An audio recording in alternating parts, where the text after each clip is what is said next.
This is Spirit. Spirit is obviously an American bald eagle. Bald eagles are the largest bird of prey species we have in the state. And for the adults in the room, I guarantee you we don't really remember seeing this bird very much when we were kids.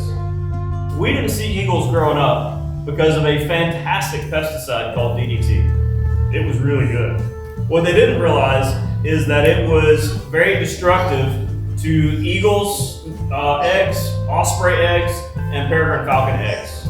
What happened was it was causing the eggs to be too soft to incubate. So when mom and dad would sit on the eggs, they would crack and break and the eggs would never hatch.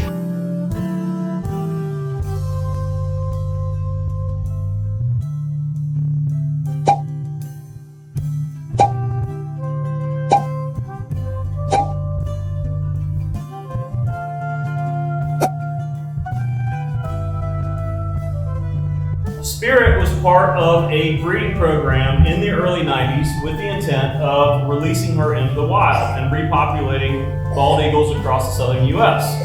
She was hatched at a zoo up in Michigan, raised by her parents. When she was old enough to fledge, they took her to eastern Tennessee and released her. Her first flight was not very graceful. She flew into a tree and broke her collarbone. She had never seen a tree before because she grew up in a zoo. So another facility down in Tennessee took her in, rehabbed her, got her ready for release. This time they put a radio beacon on her and released her. She flew non-stop from eastern Tennessee to Augusta, Georgia, almost 450 miles without stopping.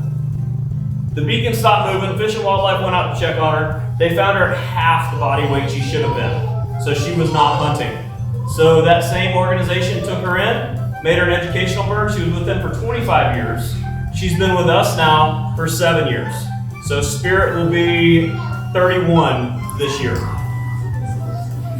Typically, in the wild, bald eagles will live between 35 and 40 years. In captivity, they can live upwards of 50 years. So she's still got quite a while with us. Just like the red-tailed hawk, you cannot tell the difference between males and females based on coloring, only by size. Spirit, at her heaviest, which is right now, weighs almost 12.5 pounds, which doesn't sound like a lot until I challenge you to go home and hold 2 milk jugs in your left hand at a 90-degree angle for any length of time, and you'll feel what it feels like to hold Spirit. Males typically weigh between 8 and 10 pounds here in Kentucky.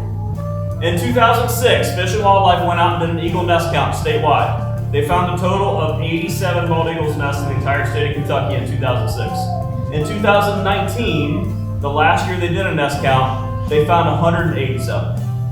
So the eagle numbers are on the rise, which is amazing because now the kids in this room and future generations will get to see this bird. The biggest threat to bald eagles is actually lead poisoning. So eagles will eat carrion, and if somebody is out hunting and they're using lead, ammunition of any kind, even a jacketed rifle round, it only takes a piece of lead the size of a grain of rice to kill an eagle. So if folks are out hunting, coyotes are considered nuisance animals. If they're out hunting coyotes and they leave the carcass out there and an eagle eats it, it can kill the eagle. So we are not anti-hunt here at Raptor Rehab, but we are anti-lead. So please limit your lead use. There's some great alternatives for lead ammunition. Same thing with fishing tackle. They eat a lead sinker.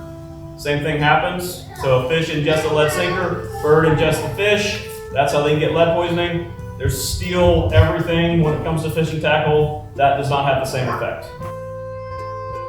Oh, their habitat. So they will build nests, and their nests can be huge, 25 feet across and weigh 2,000 pounds. They live all over the United States and all over North America, all the way from Florida to Alaska, all over Canada. These birds in Kentucky, some will migrate, some live here year-round. Migration has absolutely nothing to do with temperature. It has everything to do with food source and food availability. If they have food, they will stay. If they don't have food, they will go to where food is. If you've ever been to Alaska or watched any television show ever about Alaska, you've seen that eagles look like pigeons up there. But the question of the crowd, they don't have any feathers on their feet. Why don't they get frostbite? We get frostbite if we walk around with no shoes. Well, eagles have a very special cardiovascular system. Their veins and their arteries crisscross through their feet. So the cold venial blood going from their feet to their heart is warmed by the arterial blood coming from their heart. It works exactly the same way as the radiator in your car. So that is how birds, like eagles, keep their feet warm in snow and ice.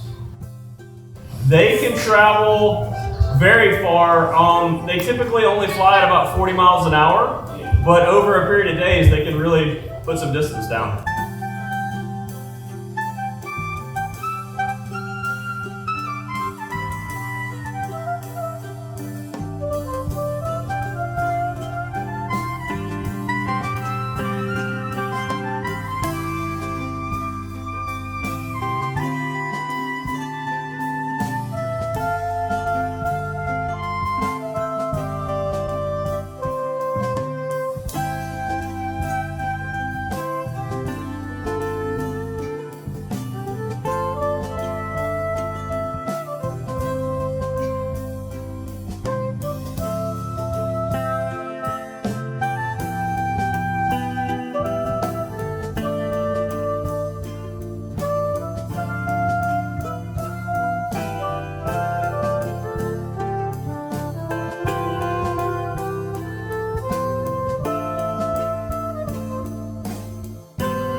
Hey, Rocky's amazing. Copper.